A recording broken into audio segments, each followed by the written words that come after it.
Sentons-nous libres selon que nous avons reçu 1 Corinthiens 14, 26, ça vous parle? 1 Corinthiens 14, 14, 26. 26. Oui. Est-ce que ça vous parle? 26. 1 Corinthiens 14. 1 Corinthiens 14, 26. Tous ceux qui se réunissent dans la simplicité, c'est le premier verset que on leur montre dans la parole de Dieu. Ah, ok. 1 Corinthiens 14. Parce que c'est dans ce verset-là que le Seigneur définit comment la réunion des saints doit se passer. Donc ma soeur, effectivement, là où tu te réunis, à Ottawa là-bas, si c'est qu'ils sont dans la disposition et qu'ils ont reçu l'enseignement sur l'Église et son fonctionnement, ils doivent impératif. C'est par là qu'ils vont commencer par vous enseigner. Pour que vous ne soyez pas étrangers à la manière dont le culte se passe. Donc si tu vois qu'on ne vous a pas enseigné ça dessus, ça doit t'amener à te poser la question, même si les gens sont réunis dans une maison, de te demander est-ce qu'ils ont vraiment reçu le message sur la manière dont le culte doit se dérouler dans la simplicité. C'est 1 Corinthiens 14, 26. Ce verset-là définit la manière dont le culte des enfants de Dieu doit se passer. Regardons bien. Donc ça c'est un test, hein, parce qu'il y a beaucoup de personnes qui pensent que il suffit d'être dans une maison comme ça, allez, gloire à Dieu, c'est bon, alors que une maison peut être une petite dénomination où on fait des choses en miniature. Un des exemples, c'est que tu peux entrer dans une maison, moi j'ai été dans une maison comme ça, où il y a un petit pupitre quelque part, voilà, et il y a des chaises qui sont d'ailleurs en ligne, oui, ça aussi j'ai vu, où on a mis les chaises comme dans les assemblées. C'est dans une maison, mais on a fait ça. D'ailleurs, on a mis les chaises, les rangées, c'est là où tu comprends que en fait, c'est pas le lieu qui fait. C'est vraiment, il faut avoir reçu l'enseignement dans son cœur. Il faut avoir reçu l'éclairage dans son cœur. Parce qu'à chaque fois, il y a même une expression qui revient assez souvent dans la parole de Dieu. Le Seigneur est au milieu de nous. On ne dit jamais le Seigneur est devant nous. Le Seigneur est sur l'estrade là-bas. Non, et le Seigneur est au milieu de nous. Et ça traduit la manière dont Jésus était lorsqu'il était avec ses disciples. Il n'était pas devant là-bas et il prêchait à des gens. Non, il était avec eux, là au milieu d'eux comme ça. Et c'est une expression qui montre vraiment la manière dont le culte se passait. C'est pas que celui qui prêche la parole ou le frère, il est loin là-bas sur l'estrade, il y a un coin pour les diacres, il y a un coin pour ceci. Non, on est une famille. Dans une famille, on est tous ensemble comme ça et puis on parle dans la simplicité. Et c'est pour ça que le Seigneur va dire, vous êtes frères et sœurs. Et il n'utilise pas ces mots-là en vain. C'est des mots qui reflètent vraiment la réalité. C'est-à-dire quand tu regardes comment une famille charnelle vit, c'est la même chose qu'on doit retrouver dans l'église. Est-ce que quand tu vois, nous, bon, certains d'entre nous on a vécu en famille, quand vous avez une réunion de famille, vous n'allez pas louer un cinéma là-bas pour vous réunir en réunion de famille. Vous vous réunissez chez un des frères ou de sœurs qui peut accueillir. C'est comme ça qu'on fait. Et ce n'est que logique que le Seigneur, lorsqu'il dit que nous sommes aussi une famille, qu'on fasse la même chose. Pourquoi on va faire quelque chose d'autre? On va maintenant louer une salle ailleurs, et on dit qu'on est frères et sœurs, et on va se réunir dans un endroit neutre, qui n'a rien à voir, qui n'est ni la maison de l'un ni la maison de l'autre. Ça n'a pas de sens. Ça n'a pas de commune mesure, ça n'a pas de rapport avec la réalité des mots que nous sommes en train d'utiliser. C'est la réalité des mots qu'on utilise. Nous sommes une famille, le corps de Christ. Nous sommes des frères et des sœurs. Les frères et des sœurs ne se réunissent pas dans un lieu neutre. Ils se réunissent chez l'un des enfants. S'il y a un papa qui est là, on va chez lui. S'il y a un frère, une sœur qui dans la famille qui peut recevoir toute la famille, c'est ce qu'on va faire naturellement. Ce n'est même pas une question qu'on se pose. Quand on dit qu'il y a une réunion de famille dans la chair, on ne commence pas à s'interroger de savoir si on va aller loin d'un endroit pour faire ça. Non. C'est une réunion simple de famille. Dans 1 Corinthiens chapitre 14, verset 26, explique comment la réunion des enfants de Dieu doit se passer. Le Seigneur ne nous a pas laissé dans l'ignorance par rapport à ça. Il nous a dit. Il nous a dit comment ça doit se passer. Et justement, quand on lit ces versets-là, ça va commencer à nous éclairer sur des choses que nous pouvons voir dans beaucoup de milieux chrétiens et sans être choqués peut-être, alors que la parole de Dieu, si on lit ce que la parole de Dieu, elle est dit, on se rend compte que, mais on est à une distance très éloignée de la vérité de la parole. Chapitre 14, verset 26. 1 Corinthiens, chapitre 14, verset 26. Vous voulez qu'on prie avant? Oui. Ok. Je vais vous laisser élever la voix vers le Seigneur pour remettre ces moments. Père éternel, nous êtes puissants d'être saints. Merci Seigneur Dieu pour ce temps, Père éternel. Merci pour ta parole, Seigneur Dieu, qui va proclamer, Seigneur, au milieu de nous. Gloire à toi, Seigneur. Seigneur Dieu, que là où deux ou trois sont réunis, Seigneur, de cœur et ton esprit, Seigneur Dieu, tu es au milieu d'eux. Amen. Amen. Seigneur, je t'en supplie que tout ce qui se fait ici, Seigneur Dieu, soit pour la gloire de ton nom. Alléluia. Que tout ce qui se fait ici puisse se retentir, Seigneur, sur toute la région de Montréal, Amen. Seigneur Dieu. Amen, et sur Seigneur. toute ton église, toutes ces églises qui sont au Canada, Père. Alléluia, Seigneur. Seigneur Dieu, je t'en supplie, étends ta grâce, Seigneur, en cette journée. Beaucoup sont levés pour aller entendre notre évangile, Seigneur Dieu, en cette journée de dimanche, Père éternel. Mais je t'en supplie, vois ceux qui te cherchent en t'entendant, Seigneur Dieu. Vois ceux, Seigneur Dieu, qui veulent, Seigneur, arriver à tes pieds et s'abandonner, Seigneur Dieu, Amen. comme Marie de Magdala, Seigneur Dieu. Je t'en supplie, Père éternel. Seigneur Dieu, vraiment, guide toutes choses, Seigneur Dieu. Tu vois ceux qui vont venir, Seigneur Dieu. Tu vois ceux qui sont en route ou qui sont en chemin, Père éternel. Je t'en supplie que tu puisses préparer leur cœur, Seigneur Dieu. Que tu puisses préparer leur cœur. Beaucoup sont venus que par curiosité, Seigneur Dieu. Peu importe leur motivation. Amen. Seigneur Dieu, que tu puisses les faire entendre cette parole, Seigneur Dieu, qui amène la vie. Alléluia, Seigneur. Que toutes les distractions, tout ce qui pourra amener, Seigneur, des problèmes ou des complications dans ce qui va se faire soit brisé dans le nom puissant du Seigneur. Alléluia, Seigneur. Vraiment, ta main, Seigneur, puisse agir, Seigneur Dieu. Merci pour cette journée, cette grâce que tu donnes, Seigneur Dieu. Merci pour ce soleil, Père éternel, que tu as mis, Seigneur Dieu, Père éternel, pour pouvoir justement glorifier ton Saint-Nom, Père éternel. Ce n'est pas pour qui que ce soit, c'est pour que toi seul tu sois glorifié, Amen. Seigneur Dieu. Amen, Seigneur. Merci, Seigneur Dieu, pour ta parole, Seigneur Dieu. Gloire à ton Étends ta Saint-Nom. main sur chacun de nous, sur nos familles. Pardonne, Seigneur, tout ce qu'on a pu dire ou faire, Seigneur Dieu, qui était contre ta parole, Seigneur. Sanctifie-nous parce que tu es dans la sainteté, Père éternel. Pardonne-nous, Père éternel, pour tout ce qu'on a pu faire. Étends ta main sur toutes les épouses des quatre coins du monde qui se réunissent, Amen. qui sont dans leur maison, qui sont seuls, Seigneur Dieu. Que tu puisses, Seigneur Dieu, étendre ta lumière, que chacun soit travaillé, Seigneur Dieu, pour la gloire de ton nom. Je t'en supplie, Père éternel. C'est dans le nom puissant de ton Fils Jésus-Christ que j'ai prié seul. Amen. Amen. Amen. Gloire à ton Saint. Seigneur éternel Dieu, nous voulons encore célébrer et bénir ton saint nom ce matin. Père, parce qu'il t'a plu encore de nous renouveler le souffle de vie et de nous rassembler à tes pieds, Seigneur Père, ce jour. Éternel Père, viens encore et reçois favorablement, Seigneur Père éternel, tout ce que nous voulons faire à ta gloire, Seigneur Dieu. Éternel, tu vois encore notre faiblesse, tu vois nos insuffisances, tu vois, Seigneur Père éternel, nos handicaps. Nous voulons tout remettre entre tes mains. Nous voulons nous appuyer sur toi, le rocher inébranlable des siècles, Seigneur Père.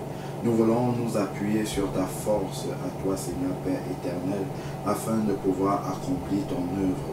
Toi, Seigneur Père, qui est notre soutien, notre refuge, notre abri sûr, Seigneur Père éternel.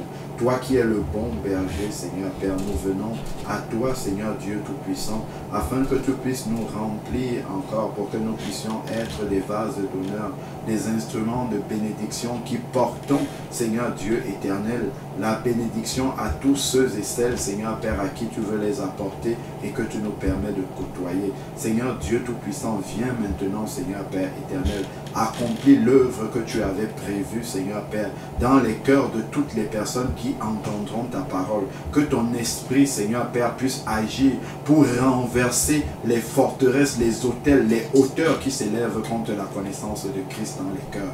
Ô Père éternel, que les cœurs soient ouverts. Commence à préparer les terres, Seigneur Dieu, afin que la semence puisse porter du fruit qui demeure jusque dans la vie éternelle. Que ton esprit inspire toute parole, Seigneur Père éternel, qui sera prononcée, Seigneur Dieu Tout-Puissant. Père, dispose toutes choses, Seigneur. Merci pour le climat que tu as déjà toi-même envoyé, Seigneur Père, afin que ce baptême puisse se passer dans de bonnes conditions. Merci pour toutes les personnes que tu as conviées. Seigneur Dieu, qu'aucun obstacle ne vienne s'ériger pour empêcher aux personnes de venir et d'être témoins, Seigneur Père, de la mort et de la résurrection de Jésus-Christ qui sera, Seigneur Dieu, encore célébré, Seigneur Père éternel, par ce baptême. Ô Dieu Tout-Puissant, Seigneur Père, tu sais ce que toi-même tu appelles. Que l'appel de la croix retentisse encore dans les cœurs pour amener à salut, Seigneur Père, les âmes, Seigneur Dieu Tout-Puissant, qui vont à la perdition. Car ta parole dit que le Fils de l'homme est venu chercher et sauver ceux qui étaient perdus. Seigneur Père, que ceux qui sont en dehors de ton chemin puissent recevoir ta parole aujourd'hui au nom de Jésus-Christ. Seigneur Père, tu dis de prier pour tous les hommes, Seigneur Père, car tu veux que tout homme soit sauvé. Seigneur, merci pour tous ceux et celles que tu attires encore aujourd'hui pour écouter, entendre ta parole. Père, que cela ne soit pas sans produire des fruits, Seigneur Dieu, mais que cela produise de véritables fruits en profondeur dans les cœurs.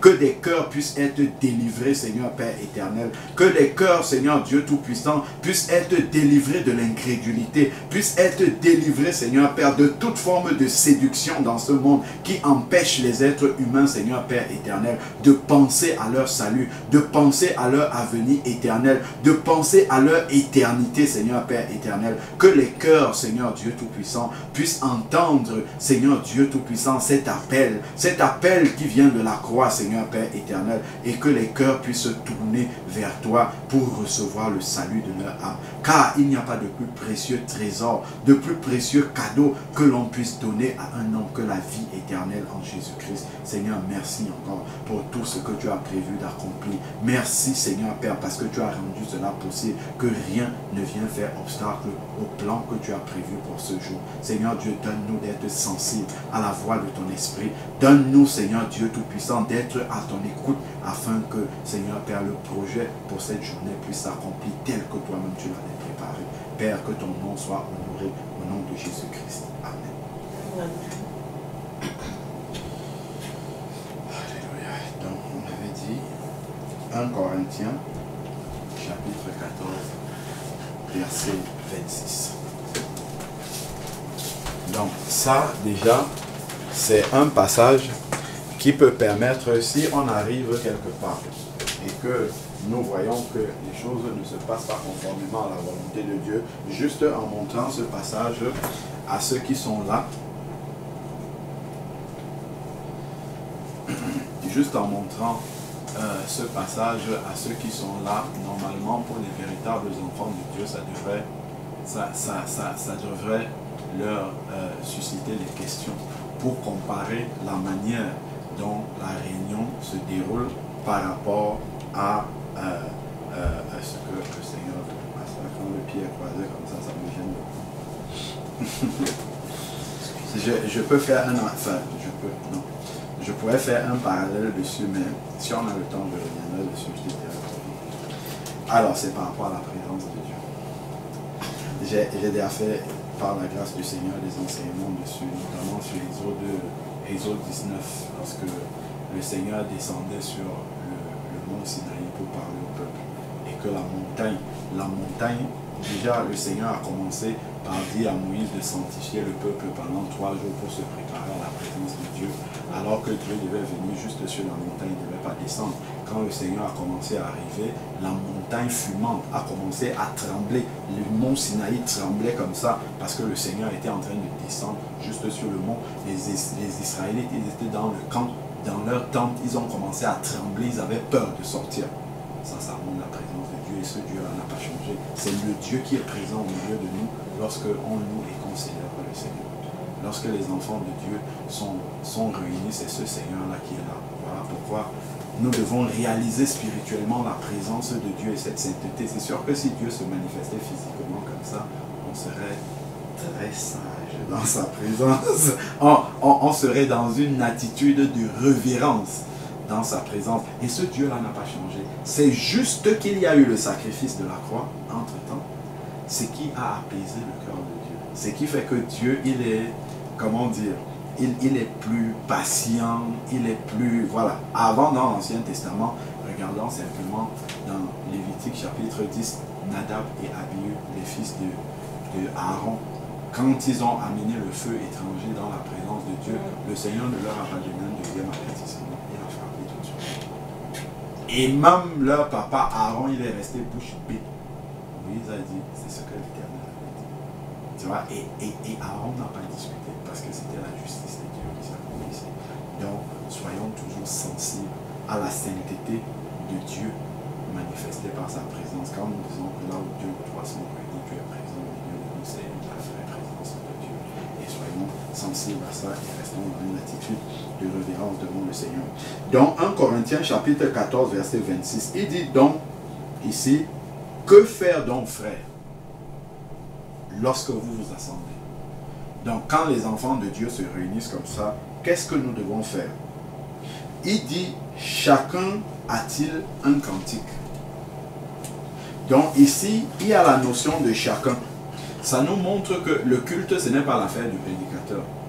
Le culte, ce n'est pas l'affaire d'un frère ou d'une sœur qui aurait une responsabilité dans l'église. C'est l'affaire de tous. C'est une réunion de famille. Dans une réunion de famille, on n'est pas censé se réunir pour écouter un des enfants de la famille parler. C'est une réunion de famille. Donc, chacun dans la famille a quelque chose à dire. Il a un morceau de pierre qu'il doit apporter pour l'édifice commun. Donc, chaque enfant de Dieu doit avoir conscience que dans un rassemblement des enfants de Dieu, il est un membre de la famille qui a le devoir d'apporter quelque chose pour l'ensemble. Et le Seigneur a pris la peine de faire en sorte que chacun des membres de la famille puisse avoir lui-même, comment dire, un talent pour pouvoir apporter quelque chose à ses frères et sœurs. Quelqu'un va dire, ah, moi je ne sais pas bien parler, ce n'est pas une question de savoir parler. Quelqu'un va dire, ah, moi je n'ai pas forcément, c'est parce qu'il ne sait pas qui il est en Christ. Quand tu vas passer dans les eaux du baptême, là, le Seigneur nous dit que quand Jésus est sorti des eaux du baptême, l'Esprit est venu se poser sur lui sous la forme corporelle d'une colombe. Le Saint-Esprit est le premier don que Dieu accorde à tous ses enfants une fois qu'ils naissent de nouveau. Acte chapitre 2, verset 38. Lorsque les personnes qui étaient le jour de la Pentecôte ont interrogé Pierre, lorsque Pierre avait prêché sur la résurrection de Jésus et le fait qu'ils avaient crucifié le prince de la vie que Dieu leur avait donné, ils ont réalisé leur culpabilité. Au verset 37, acte 2, 37, ils vont dire, frère, que faire donc? Et Pierre va leur dire, repentez-vous, hein, et que chacun de vous soit baptisé au nom de Jésus-Christ. Automatiquement, vous recevrez le don du Saint-Esprit. Donc, il y a un premier don que le Seigneur fait à tous ses enfants qui sortent des eaux du baptême. Tous sans exception, c'est le don du Saint-Esprit.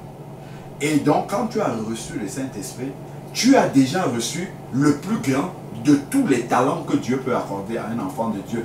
Donc, quand le Seigneur dit, chacun a-t-il un cantique, c'est parce que il t'a déjà fait don du Saint-Esprit et donc le Saint-Esprit que tu as reçu est là pour susciter ce cantique dans ta bouche. Pour susciter tout ce qu'on va voir là, c'est le Saint-Esprit qui va apporter maintenant ça pour que ça puisse sortir. Ce n'est pas quelque chose que tu vas inventer.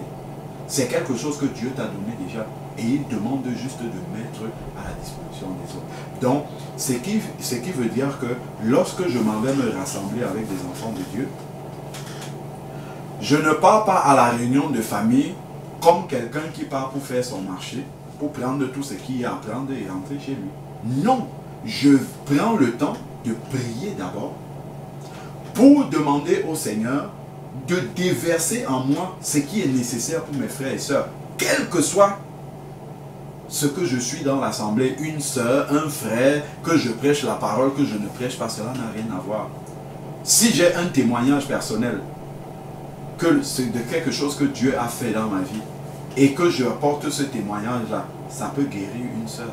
Ça peut fortifier quelqu'un qui est découragé. Ça peut encourager quelqu'un qui est complètement abattu.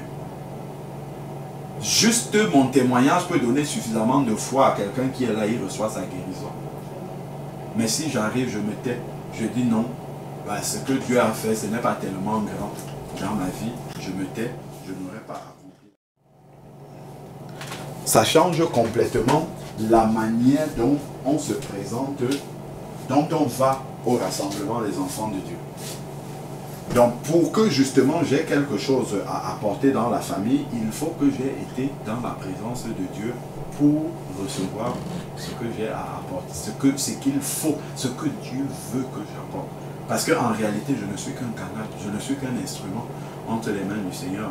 Et c'est dans ma préparation pour le rassemblement des saints que le Seigneur va déposer en moi ce qui est nécessaire pour mes frères. Pourquoi? Parce que c'est Dieu qui sonde les cœurs, c'est Dieu qui connaît les situations des uns et des autres, c'est Dieu qui connaît les besoins des uns et des autres. Donc il n'y a que Dieu qui connaît tous ces besoins-là, alors que moi je ne les connais pas, qui peut dire, ah, bon, tiens, sœur Jannick, pendant toute la semaine, j'ai fait beaucoup de choses dans ta vie, mais c'est spécialement de telles choses dont il faut que tu parles le dimanche. Enfin, je dis dimanche parce qu'on est rassemblés là maintenant, dimanche, mais à la réunion, il faut que tu parles de ça, précisément. Ce n'est pas tout qu'il faut dire, mais c'est ça précisément que tu dois dire. Pourquoi? Parce que Dieu sait que ce que tu vas dire là, il y a une personne qui a besoin d'entendre ça aujourd'hui. Aujourd'hui, dans notre rassemblement là, il y a une personne qui a besoin de recevoir ce que toi tu vas dire. Donc, et c'est le fait d'être connecté au Seigneur, d'avoir été dans sa présence, Dieu va t'aiguiller et te dire ce qui sera important, ce qu'il faudra, il va trier. Parce que Dieu fait tellement de choses dans nos vies que si on voulait commencer à dire tout cela, on prendrait beaucoup de temps, mais le Seigneur, par son esprit qu'il nous a d'abord donné, en nous, le premier équipement qu'il nous donne, va nous dire ce qui est nécessaire de pouvoir apporter. Donc, chacun a-t-il un cantique?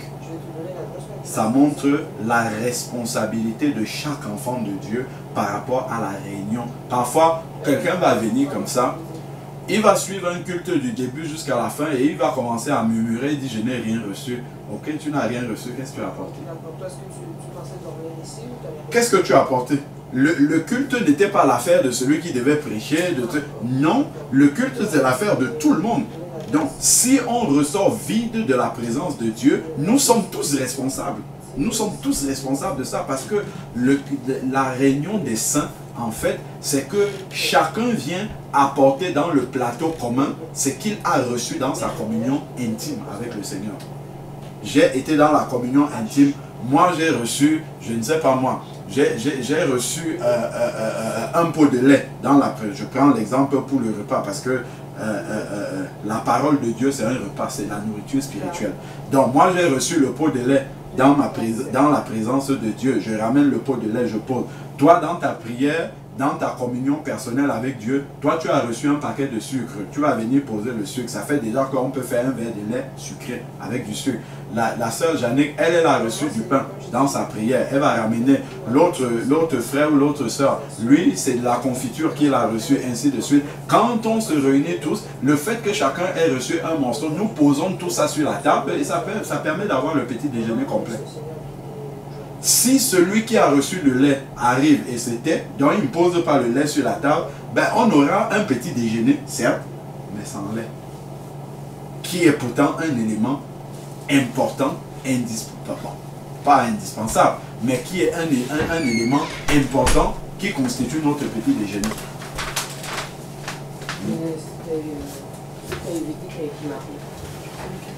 Je sais pas, elle va dire, je sais pas, 4-3-8, 4-18, je sais pas c'est de où. Fait qu'elle va partir maintenant en route pour vous.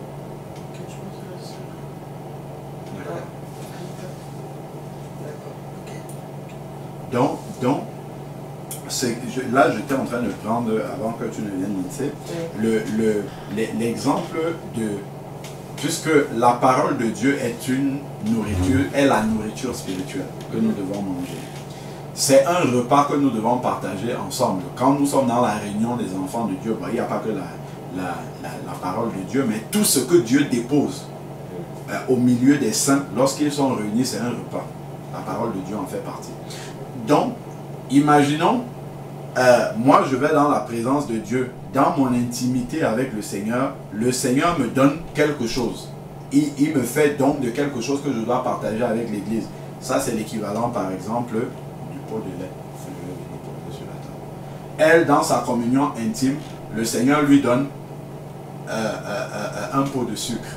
Elle vient, elle dépose le sucre. Toi, dans ta communion intime, le Seigneur te donne un morceau de pain. Un autre frère ou une autre sœur, le Seigneur lui donne la confiture. Nous posons tout. Une autre c'est du beurre. On pose tout sur la table. On aura un petit déjeuner complet. Il ne va rien manquer. Imagine maintenant que moi, je n'ai pas été dans la présence de Dieu. Ou bien que moi, j'attends, je viens seulement pour recevoir. J'arrive, elle aussi, elle vient pour recevoir. Il n'y aura pas de lait, il n'y aura pas de sucre. On aura un petit déjeuner complet. Parce que chacun vient, lui vient pour recevoir. Moi, je vais venir pour manger tout ce que les autres vont apporter. Et j'oublie qu'en fait, il y a un complément qui devait venir de nous. Pour que le repas, que rien ne manque sur la table. Dans le fait que je n'ai pas été dans la présence de Dieu pour demander au Seigneur, Seigneur, qu'est-ce que je dois apporter à mes frères? Qu'est-ce qui leur est nécessaire maintenant? Seigneur, dis-moi, ça peut être... Le Seigneur fait beaucoup de témoignages, par exemple, il fait beaucoup de choses dans nos vies, mais le Seigneur veut que nous sélectionnons un parmi tout ce qu'il a fait, parce que c'est ça qui est nécessaire là, à l'instant là. Il y a un frère, une soeur qui traverse une situation, c'est maintenant que ça doit arriver. Je dois dire ça maintenant parce que ça va fortifier tel frère, telle soeur. Juste faire une prière, ta prière peut tellement fortifier et édifier quelqu'un. Je ne sais pas moi, un cantique par exemple. Les paroles d'un cantique inspiré, d'un cantique nouveau, ou même d'un cantique chanté qu'on connaît, simplement le fait d'entendre ces paroles-là, un frère, une sœur qui est là, qui est découragé, peut être encouragé. Donc, nous devons prendre conscience que c'est chacun qui est responsable de l'ensemble de culte que nous allons rendre à Dieu. Et je disais quand tu partais que parfois, quelqu'un va arriver, à la fin du culte, il murmure dans son cœur et dit, oula, il ne s'est rien passé aujourd'hui, je n'ai rien reçu. Oui, tu n'as rien reçu, qu'est-ce que tu avais apporté là-bas? Qu'est-ce que tu avais apporté? Tout le monde, si tout le monde a fait comme toi, c'est normal, à la fin on ne reçoit rien. Personne n'a été dans la présence de Dieu pour demander au Seigneur, qu'est-ce qu'on va apporter? Quel est le repas que tu veux que nous mangions aujourd'hui? Le Seigneur nous dit le repas, et moi maintenant, je vais ramener du sel, l'autre va ramener un peu de poivre, l'autre va ramener du riz, ainsi de suite, et à la fin on aura le repas complet qui sera fait. Donc, la réunion des saints est la responsabilité de tout le monde, sans exception. C'est pour ça qu'il dit, chacun a-t-il un cantique, ça veut dire, tout le monde est susceptible de faire ça. Parce que tout le monde a reçu l'Esprit de Dieu. Et c'est l'Esprit de Dieu qui donne les cantiques. C'est l'Esprit de Dieu qui communique tout ce qui doit être apporté dans la réunion des saints. Donc, chacun a-t-il un cantique, une instruction, une révélation, une langue, une interprétation, que tout se fasse pour l'édification. Donc, tout cela est motivé par l'amour des autres. Donc, en allant dans la présence du Seigneur, dans la réunion, je ne viens pas de manière égoïste en disant je viens pour recevoir. Non, on ne part pas pour recevoir, on part pour donner. Et en allant pour donner, nous on n'a rien à donner. Donc il faut aller demander à celui qui fait don des choses. C'est le Seigneur. Donc il faut aller dans sa présence pour recevoir ce qu'il a à donner. Et que nous soyons simplement un canal, un vase, un transporteur qui amène ça au milieu des enfants de Dieu. Donc déjà dans mon cœur, si je suis dans une disposition de recevoir uniquement, je vais avec des mauvaises dispositions de cœur. Je dois partir toujours avec l'intention, avec la disposition de cœur d'être en bénédiction à mes frères, à mes sœurs, de leur apporter quelque chose. Que ma présence au milieu des frères et des sœurs ne soit pas une présence figurative. Je ne pars pas pour assister à une réunion, je pars pour participer à une réunion. Parce que j'ai reçu l'Esprit de Dieu. Oui, un païen peut venir là pour assister à ton baptême. Mais nous sommes là pour participer à ton baptême, c'est pas pareil. Parce que nous, on a l'Esprit de Dieu. Donc on a reçu quelque chose que Dieu peut communiquer à des personnes. Mais un païen, lui n'a rien à donner. Il a tout à recevoir. Pourquoi? Parce que Dieu ne lui a pas encore fait don de son esprit qui apporte tout le reste de ce que Dieu a à nous donner.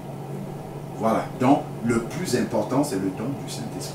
Et ensuite, maintenant, que nos cœurs soient suffisamment remplis d'amour pour les autres. Parce que c'est quand le Seigneur voit notre disposition de cœur remplie d'amour pour les autres qu'il va nous donner des choses à leur apporter.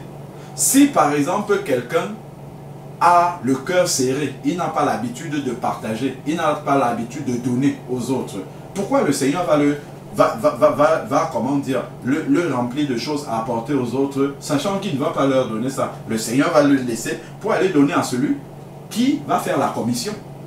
Le Seigneur ne va pas aller donner plein de choses à quelqu'un qui ne va pas faire la commission, qui va accumuler ça chez lui. Il va prendre et garder dans sa chambre, Imaginons, il a besoin de lait, de sucre, je sais pas moi, de beurre et tout ça, pour le petit déjeuner spirituel des enfants de Dieu quelque part. Le Seigneur vient, il te donne du beurre, tu poses, tu mets dans ton frigo, il te donne du lait, tu mets dans le frigo, tu stockes tout chez toi, et puis eux ils sont affamés là-bas. Le Seigneur ne va pas te donner tout comme ça à stocker. Il va aller voir un autre de ses enfants qui amènera ça lors du petit déjeuner. C'est à lui qui va donner ça.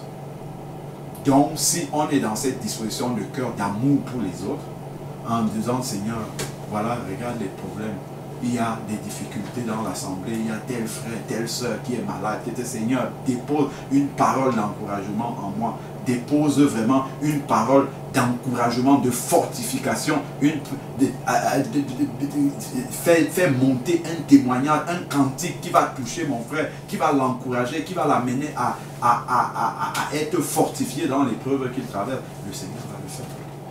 Le Seigneur va faire cela parce qu'il veut visiter son église. Donc, tout doit toujours être pour l'édification des autres, pour fortifier les autres. Le don spirituel ne doit pas être pour être au-dessus des autres.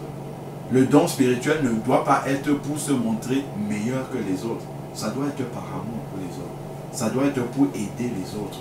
Ça doit être pour répondre aux besoins des autres. Pourquoi? Parce qu'on les aime et qu'on souffre de les voir également dans la difficulté. Donc, ce verset-ci montre vraiment quelle est la volonté de Dieu en ce qui concerne la réunion des saints. Donc c'est comme ça que le Seigneur veut que cela puisse se passer et nous devons, chacun des enfants de Dieu, être déjà dans cette disposition de cœur quand nous allons à la réunion. Je m'en vais pour apporter et je sais que je vais recevoir parce que je crois par la foi que mes frères et mes sœurs, eux aussi viennent dans la disposition d'apporter. Si on vient apporter, tout le monde aura quelque chose. Tout le monde va recevoir un morceau de ce que le Seigneur a à nous donner. Donc, voilà déjà la première pierre par rapport à la manière dont les saints doivent se rassembler. Après, il va entrer dans les détails maintenant. Par exemple, pour le parler en langue, c'est écrit ici, si l'un parle en langue, que deux ou trois, que tout au plus deux ou trois, et encore chacun à son tour. Donc, cela nous montre que le rassemblement des saints n'est pas un rassemblement de désordre. Où on peut arriver dans une assemblée, chacun, l'autre, non, ça c'est le désordre. Ça veut dire que chacun est pour sa part. Or, dans la présence de Dieu, nous sommes un. Ce n'est pas chacun pour sa part. C'est-à-dire que quand la sœur Gina va prier, il faut que je sois à l'écoute de ce qu'elle est en train de dire pour pouvoir être édifié et pouvoir dire Amen.